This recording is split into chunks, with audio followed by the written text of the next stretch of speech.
Uh, Good afternoon, everybody. I'm Brian Pate from the Pate Realty Group here in Wake Forest, North Carolina. And today I am here to having a convo, a powwow, a chit chat with my good friend David Colgan from Movement Mortgage. David's a regional director with Movement. David, tell us a little bit more about yourself before we get started here. Yeah, of course. The powwow made me think about a peace pipe, and maybe next time we do it with a little bit of cigar action going on. I'm ready for it, man. There we go. But yeah, guys, I'm a regional director for Movement. I have the privilege and pleasure of leading 230 mortgage professionals in North and South Carolina, and also picked up the state of Ohio recently as well. So kind of plugged into all things on the mortgage front. But Brian, real curious to kind of get into this conversation with you because I've been following the topic that we're about to dive into here, kind of on a cursory level, just purely out of curiosity and how it might impact us and our team. But I know that you're plugged into it in a very real and tangible way. So I'll kick it to you and we'll get this thing started. Sounds good. So let's talk about a couple of things first of all, but give kind of everybody kind of the background for the I'm sure everybody at this point has heard about the verdict in Kansas City, Missouri with the National Association of Realtors, Keller Williams and Berkshire Hathaway Home Services all being found liable in the lawsuit for colluding to raise commissions and to keep them at a level. Um, Two companies, Remax and Anywhere. Anywhere, by the way, is the parent company of Coldwell Banker, Century 21, and ERA, among others. Those two settled out of court. I think Anywhere settled for about 83 million and Remax settled for about 55 million dollars. They're looking like geniuses right now. And so the verdict came out for 1.3 billion, or excuse me, 1.7 billion if I remember correctly. And so what we're seeing here is the reactions of realtors. And I think that it doesn't need to be quite the crazy reaction that some people are having. For those of you that are old enough to remember the story of Chicken Little and the sky is falling, it's not necessarily the case. So there's a lot to unwind in here.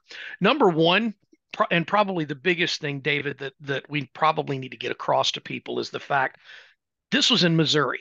So right now, it's only affecting Missouri.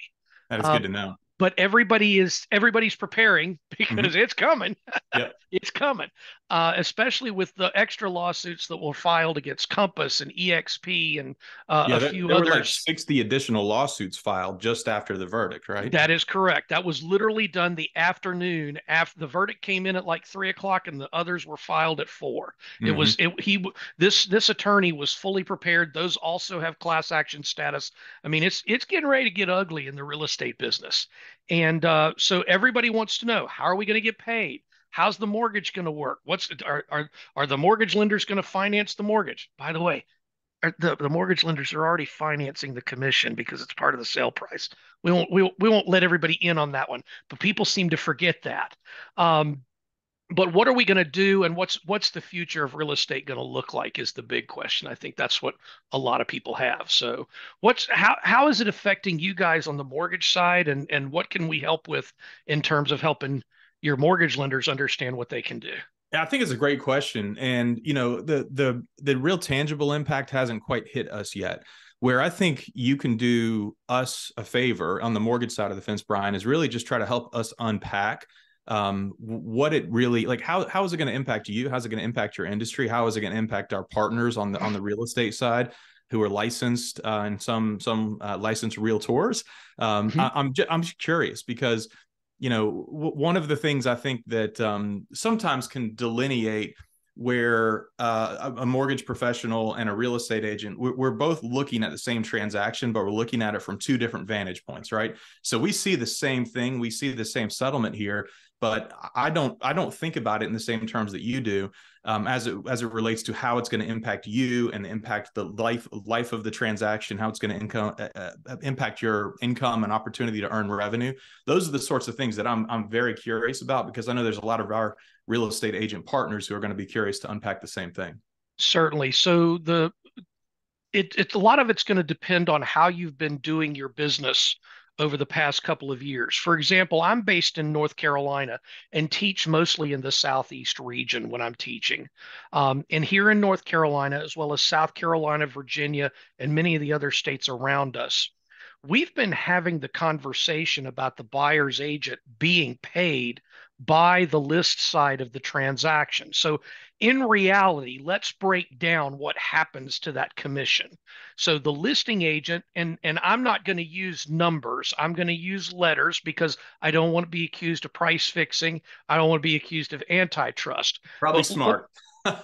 let me talk about the basics, and then I'll talk about just what I've done Yeah. in reaction, because it's really been in reaction to another lawsuit that was filed by the Department of Justice against NAR years ago.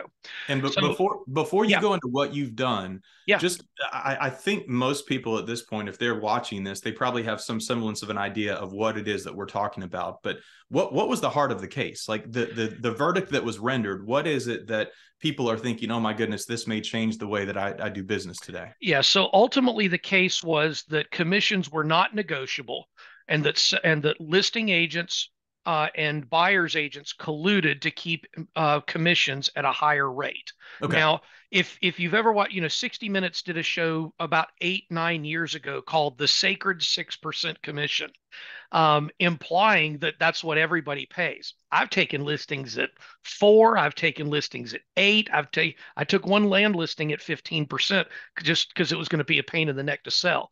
Yeah. So if you charge the same thing every single time and you pay out the same thing every time, that's one thing.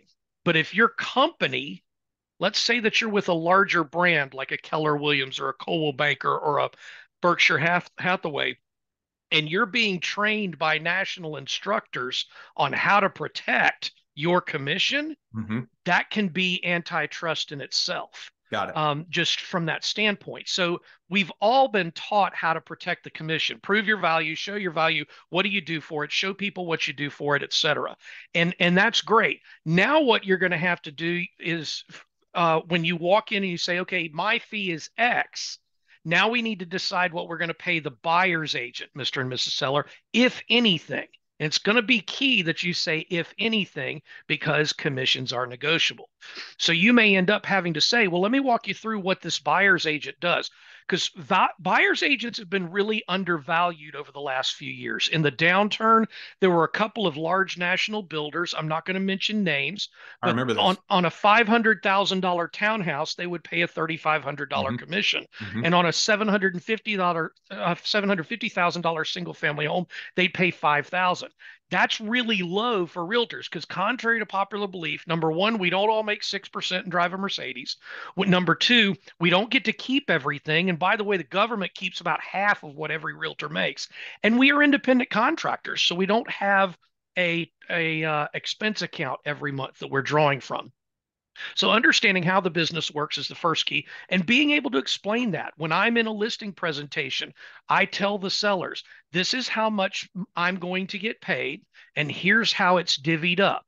1/3 of it's going to go to the marketing of your home, 1/3 of it is going to go to my taxes and insurance, and 1/3 of it is going to put food on my table. So when they ask me to reduce the list side of the fee, my first response is, okay, which one of those would you like for me to take that from? Because I can't take it from the taxes.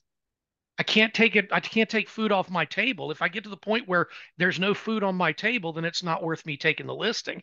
And by the way, you want me to sell it, so don't want to take away from the marketing. I think it kind of brings that into perspective. But Sure. now you've got to go to the other side and say, okay, we've decided how much I'm going to make. Now let's talk about all the things that a buyer's agent does for you as the seller. Mm. Yes, they may represent the buyer. And the vision that was cast in this lawsuit is that buyer's agents are being paid by the seller to compete against the seller. In other words, the seller and the listing agent want the highest price. Buyer and buyer's agent want the lowest price. Okay. That's one of the confusing things. The goal with a transaction is a win-win. When everybody doesn't get what they want, that's probably the best result. I've heard a friend of mine, Terry Barrett, has planted this in my brain, and it's one of my favorite statements about compromise. But a compromise, a good compromise, is when both sides feel like they didn't win. Yes. That is a good compromise, when both Well, sides walk away and they're like, I can deal with this, but I didn't win. well, and not necessarily not winning, but not feeling like they lost too. Fair. Yeah. I think there's a balance there that can be struck if it's done properly. So that's where all of this starts. What does a buyer's agent bring to the table? Well, they're writing the offer, they're negotiating on behalf, they're turning in the offer to the mortgage lender, they're guiding the buyer through the mortgage process with you guys, because you guys sometimes need that buffer the same way that the seller needs the emotional We, buffer with a listing dude, agent. the amount of the amount of extra hoops that we jump through, and the amount of hiccups that we experience along the way when we're dealing with for sale by owner, unrepresented buyers. Yes. Man, on the mortgage side of that transaction, the more professionals that we can have involved in the transaction, the greater the experience, the better the experience. And frankly, like, often the less money is wasted on some of these things that professionals would be able to identify earlier in the process, and help us kind of navigate and maneuver accordingly. So I completely understand where you're coming from on that, Brian. Well, and on top of the money is the time.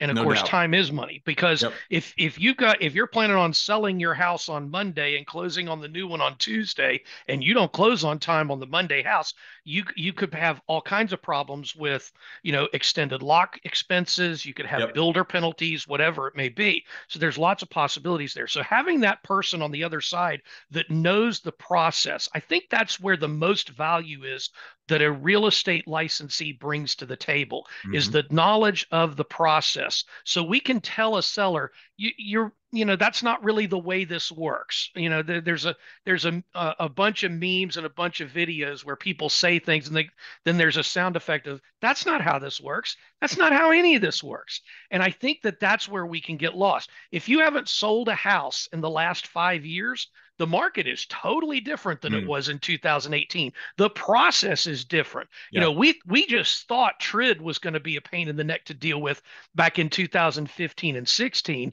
as it was coming about. Look at how the market has changed post-pandemic as a result of some of the things that have happened. So I think that's where the key is. It's not necessarily that we're going to stop paying buyer's agents. I am of the opinion that we're going to continue, that most transactions at least will continue to pay buyer's agents. Okay. Now, will it be at the same level that we are paying now? That remains to be seen, because there will be many buyer's agents that don't have value to offer, and they haven't done a transaction in 3 months. Now they're going to offer to do a 1% transaction instead of a 2.5% or 3% or whatever they may normally charge. And now they're going to be making less money and doing the same amount of work. And so that's where it's going to be interesting. Now, what happens when the seller refuses to pay any commission? Mm-hmm. Okay, so let's take a basic $500,000 house, and you're putting 20% down. So the buyer's bringing $100,000 in cash to the closing table. Let's just, for round number purposes, use 2% as a commission. So that's now an additional $10,000, or 10% of the down payment that must be paid in cash also. What happens if this buyer is qualified at the 100,000, but that extra 10,000 cash they're bringing to the table now applies into the DTI, and for the debt to income ratio, for those that aren't familiar with the acronym? Now that applies into the DTI, or worse, they have to borrow that $10,000 on a personal loan from a bank that's a 3 to 5 year payoff, and now it's really banking against your DTI score, and you got an issue. So that's the fear. And the argument there is it better for sellers to be able to have lots of different people looking at the property? Because that's one thing to ask somebody that's got $100,000 cash for 10 grand extra. It's a whole different ball game on an FHA loan where somebody's putting down 3.5%, and now they got to bring an additional 2.5% to 3%, or 2% to 4%, whatever that commission may be, to the table to pay that realtor.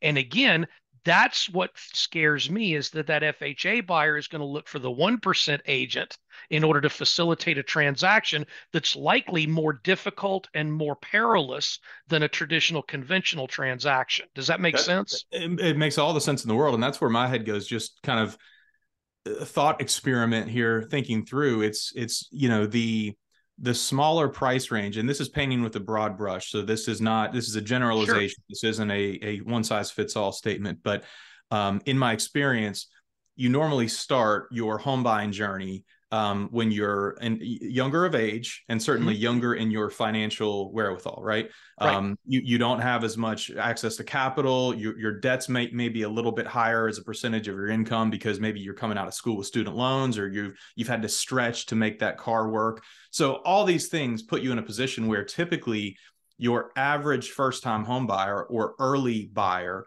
they need a little bit more handholding. They need a little bit more love and care, if you will. And so if we're disincentivizing to a degree the seller of a home to pay somebody representing and helping hold the hands of these potential buyers, like that can create a real disparate impact Right. in a very negative way. And so that's where my head went the first time, as you were describing it just now. It's, man, like the people that may need representation the most could be most at risk of being unrepresented as a result of the way that this decision was rendered. As my teenage daughters say, bet. That's exactly what it is. Did I use that correctly? She's I have probably no going to yell. idea. I'd have to go She's ask probably mine. going to yell at me from the other room. She's sitting in her room, probably going, "Oh God, please don't use those words." But yeah, I think that is the risk. And then the question, when you get into disparate impact, now what happens to the minority buyer that is on the fence? How are they affected? There's a lot of possibilities of what this is. Now, ultimately, I'm all in favor of people understanding where their money is going. 100%. I, I I agree have with that. I have Totally. no problem. And on the contracts that I use here at in North Carolina, I use a standard North Carolina Realtors form. One of the great benefits of being a member of the North Carolina Association of Realtors is that they provide these forms that otherwise I'd have to pay an attorney to create for me, and they're Mm-hmm. certainly not going to be as good. So, on that form, on the listing agreement, there is a section where we talk about what is the total commission that's being charged. And then later down on the list, are you going to pay a sub agent? Are you going to pay a buyer's agent? If so, how much? And then is there a company policy that you have on your payouts? If Mm-hmm. so, attach it here. That's all listed in the MLS, or excuse me, in the listing agreement. Then the buyer's agent has their buyer's agency agreement that they present. And what they should be doing is saying, we will pursue the seller or the listing firm first for the payment of the commission. If they do not, then you would be potentially liable for all or part. If the seller's offering 1% and your agreement with me is to pay me 2%, then the seller pay me 1% and the buyer would pay me 1%, or some combination thereof. Sure. It's the responsibility of the agent to have that conversation up front. And where that gets lost is with electronic signatures, because buyer agents will just send those forms pre-filled out and say initial here, and they never have the conversation. Mm. Those are the people that are going to be in trouble, because if you don't have evidence that you've had that conversation, you're going to have a problem. So for that very reason, I do not. I used to pre-print the listing fee and the payouts. I used to pre-print it on my form so it was already there. Now we have that discussion so that I can handwrite it in, and they initial next to that handwriting so that Interesting. I've got Yeah. proof that we've had that conversation. So I feel like that's my CYA, cover your assets. Um, Mm-hmm. I feel that's my CYA if it ever comes to point, but I don't think a lot of inexperienced agents have figured out that, and so hopefully they learn something from there. Yeah, and I think this is part of the reason why I wanted to talk to you, Brian, was just to, I'm not a licensed real estate agent. I'm certainly not an attorney. I live in the mortgage space. This is what I've done for 22 years. But I deal with real estate agents every single day, and my team deals with real estate agents every single day. And inevitably, these sorts of conversations come up where it's, hey, what works in this market, or what works in that market? What are Yes. some best practices from these top producing individuals? And these are the sorts of things that just sharing a really simple, small solution to a problem like that could solve like problems down the road that they may not even realize they're getting into. I think that's a great call out for sure. Well, and I think it's going to be interesting because I think this particular verdict that we had last week is triggering the other lawsuits that will probably come up with a similar verdict. Mm-hmm. And then what does the Department of Justice do? The Department of Justice thinks that the code of ethics that the National Association of Realtors has is in and of itself antitrust. Okay. Because they require us to pay, or let me rephrase that. Historically, the National Association has recommended that we be required to share some amount of commission in Mm-hmm. the MLS. And that's where part of your problem is. If you remember, the National Association of Realtors was created. It was originally established as the National Association of Exchangers, of Real Estate Exchangers, for the sole purpose of sharing data so that we could pay one agent and share the commission with the other agent that brought the buyer. That was the whole reason the whole National Association of Realtors was established. And that was over 100 years ago at this point. So we're talking about changing a system that's been in place, that's worked, because people are not going through the right process, or that certain companies may have been trying to price fix.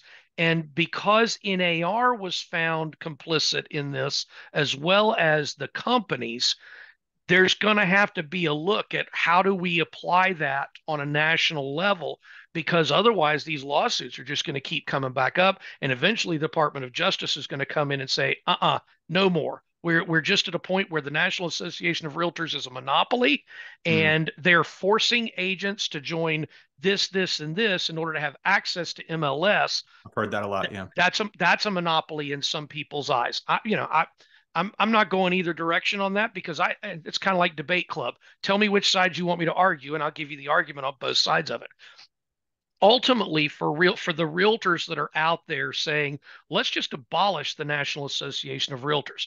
Hold on a minute. Let's talk about some of the things that the National Association of Realtors has done in the past, because it's a very powerful lobbying arm. Because In the very recent past, especially. exactly. So number one, let's go back to the mid 1990s, when for those of you that are old enough to remember, the once in a lifetime capital gains deduction for $155,000. That was changed at the end of the Clinton administration, and in the late 90s. And the National Association of Realtors was a big arm in pushing that and saying, let's go to this $250,000 every time you sell the house if you're single, and $500,000 every time you sell the house if you're married.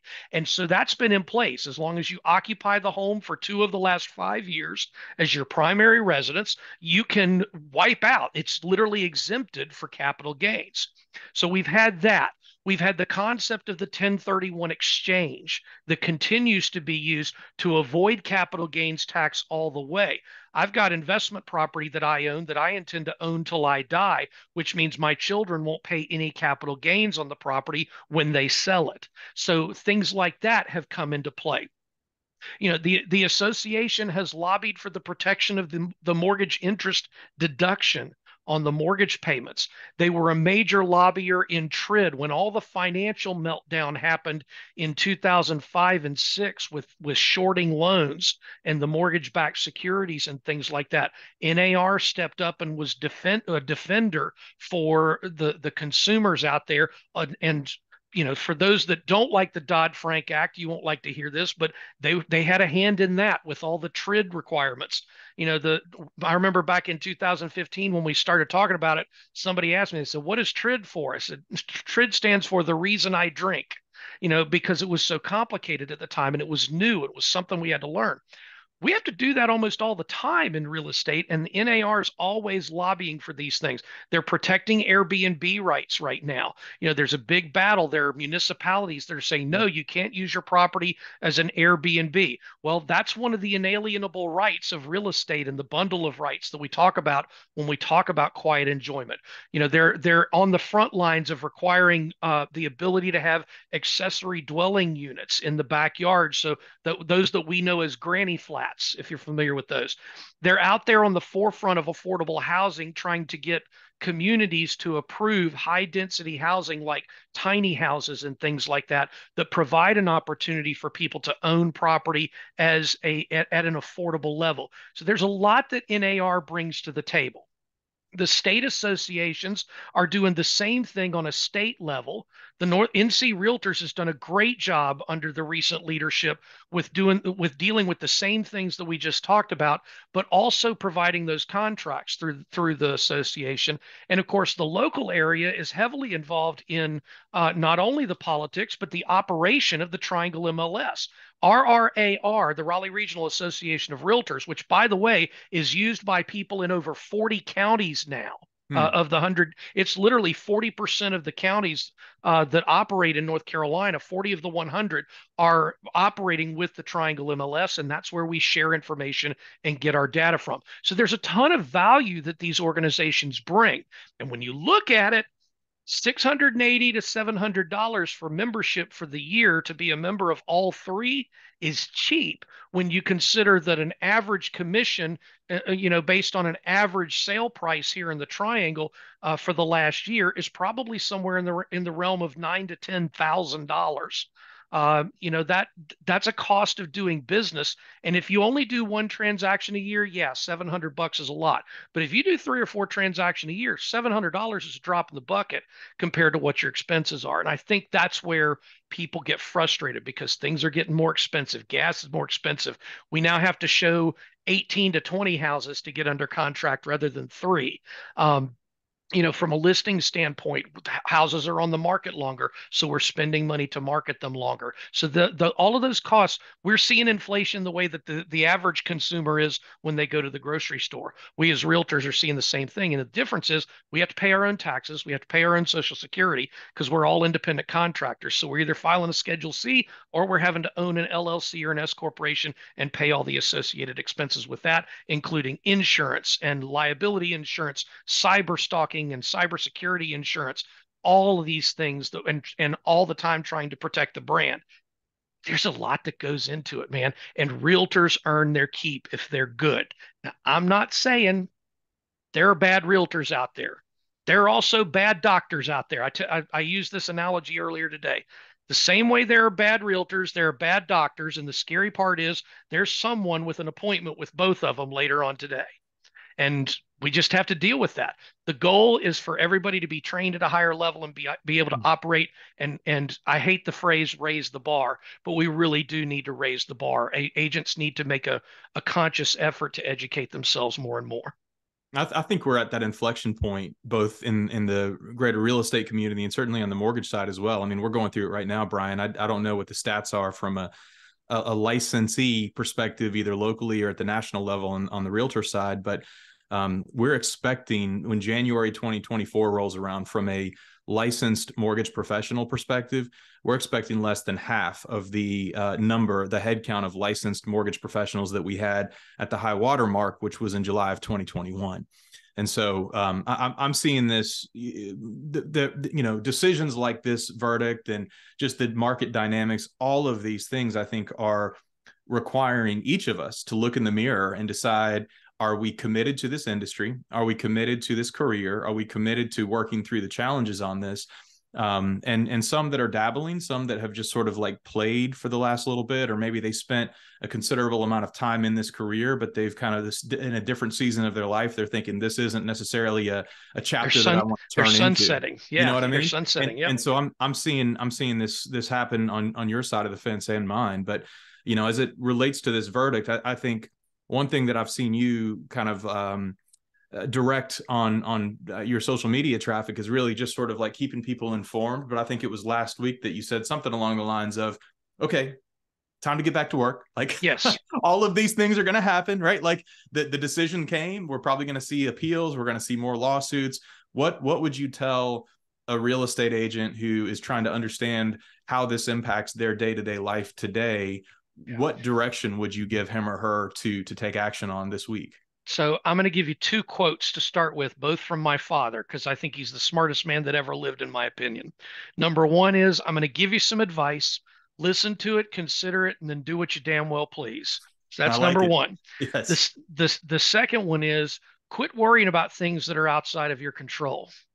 And ultimately that is 90% of the challenges that we face in this business as realtors is between our ears. Hmm. It's the BS story that we're giving ourselves between our ears.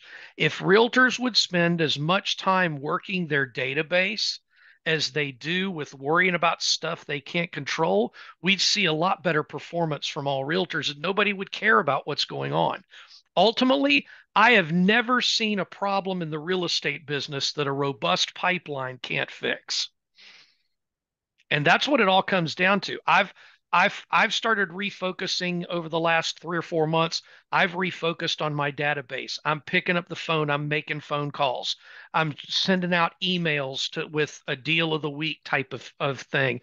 I'm talking about transactions with people. Now I'm not blasting social media with just listed, just sold, and that stupid picture that realtors do with the key at closing or the box at closing where they're holding themselves. That nobody but your fellow realtors cares about that, to be quite honest with you. There's two people that care about that photo, your mom and your spouse, and that's just because they're encouraging you. The public thinks that that's cheesy and we need to get away from it. So talk about the situation that you helped with that first time buyer that got into a home when they didn't think they were going to be able to. Pat on the back to the mortgage lender and the home inspector and the carpenter that helped you get work done at the last second or that came through when there was a problem. People don't pay us for when things go right. People pay us when the crap hits the fan. That's where And you earn your money. That's where you you earn you that's where don't you earn your pay me money. for what I do. You pay me for what I can do when it becomes an emergency. And Yep. I think that's ultimately what a lot of people realize. But yet you hear this all the time. You know, Brian, I had a coaching client or last week says, "Yeah, I'm really upset because I lost a piece of business to a brand new realtor that's never done a transaction because it was his cousin's friend." And if the consumer is going to choose that over someone that can prove their value, that can say, I've sold 1,000 houses in my career and I've done this. That's what we think we should be promoting on social media. That's not what you should be proving is why you're valuable. You're valuable because you can look at the numbers in the marketplace and interpret them and give your opinion on them. Give the piece of information to the client via the internet and the social media. Give them the piece of information and then tell them what it means to them. That's what they pay us for. They pay me for my advice and my opinions because I'm going to put it in MLS just like everybody else. But I'm going to have a professional photographer take the photos. I'm going to do a professional video. I'm going to do a cheesy walkthrough video with me and my daughter going through the house saying, let me show you this. It's a virtual tour. We all got to get copies of the floor plans so we get the measurements and the square footage correct. We're all going to do that. The only difference is where do we distribute that information to? And if I'm making enough money that I can afford to distribute to 5,000 extra websites compared to my competition, and I show them that I do a video for every listing and I do the measurements, those videos, hell, my YouTube channel gets me more business because people go, oh, he's what he says is what he really does, and they get to see it when they go on there. And those realtors that just do the three H's, they are the three P's, excuse me. They put the sign up, they put it in MLS, and they pray it's going to sell. They forget the fourth P, which is prospecting for buyers all the time. And it costs money to do that. It costs money and time, and it just takes a little bit of effort in most cases. You know what I hear out of this is certainly there's going to be some change, right? Like a big decision like this doesn't come without some sort of ripple effect to the way that we all do business. And for some, it may be minor. I mean, it sounds like for you, you've already got a process dialed in that like really sort of like perfect fit into what we may see other firms and other businesses doing. But you know, it's interesting. I think we get so caught up in some of these distractions sometimes, especially when we're not terribly busy. And anybody who's paying attention right now can clearly see the real estate market is going through a bit of its valley, right?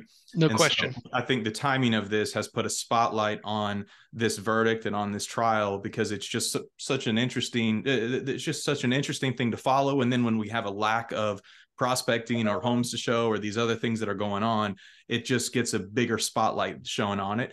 So I Absolutely. think it's just a great reminder, though, Brian. Just control what you can control. Focus on the business, and I think, like with anything, when we have clarity on what it may look like in your individual state or what it may look like at a national level, we start to adapt and make changes based on those certainties and not make changes based on speculation as to what may or may Agreed. not come as a result. Is that a fair I, way to I, put that? I would agree 100%. Ultimately, if you take care of people, everything else will take care of itself, Yeah. including your income as a realtor. So I think that's ultimately what it all comes down to. Well, that's good to hear. It's good for me to know, and it's I'm glad to hear that. So there's so many parallels between how you see your business and some of the things that I'm sharing with my teammates and the folks that I work with. I will add, just for consideration and clarity, because I don't want anybody to have watched this or gotten to this point and thought, well, there must be some sort of mortgage solve to this, because I feel like sometimes when transactions go sideways, having done this over 2 decades, I've gotten a lot of calls from interested parties in the transaction, and they say, well, can't you just give a lender credit or do this or Right. take that fee away, take this fee away? Guys, there's so many guidelines and rules that we have to follow as it relates to loan to value requirements and what funds are allowed to be used for a real estate transaction. If funds are borrowed, like in some cases, they may not be able to be used. Even if the money is in your bank account, Right. we may not be able to use it if we can't validate that it came from an acceptable source. Right. So I say this, Brian, just simply to kind of put a bow on it from my perspective. There really shouldn't be, at the moment right now, there's not a solution that exists if this rolls out and we find ourselves in a position where people are having to rethink about the way that a buyer's agent may be compensated. I would not say look to your lender partner as the Mhm. sole solution for that issue, because I really don't have a green light to just say go past go and we'll Right. figure it out on the way. There are a lot of impediments from a regulatory standpoint that would stop creative ways to try to get money into the hands of a buyer agent. So just for Well, what and it's worth, I wanted that one thing to be shared, just to shut down any speculation on it. well, and I think, and you can confirm this, but I'm just seeing, back in the 90s when we talked about creative financing, there were always loopholes. A lot of those loopholes have been closed up by Sure. Dodd-Frank and other Yeah. legislation that has Yep. taken place both on the federal and the state levels. And so it's really more difficult today to do quote unquote create, I'm doing air Sure. quotes, creative Yeah. financing Yeah. like we used to. I just don't think it's there as much. And I think people have to fall into, unfortunately, people have to fall into a box in order to be able to qualify and be able to close. And a lot of that, people forget that not only do you have to follow the federal and state laws, but you got to follow the requirements that Mhm. your investor in that loan gives Sure. you also. Because Yep. 99 times out of 100, that loan's not being portfolioed.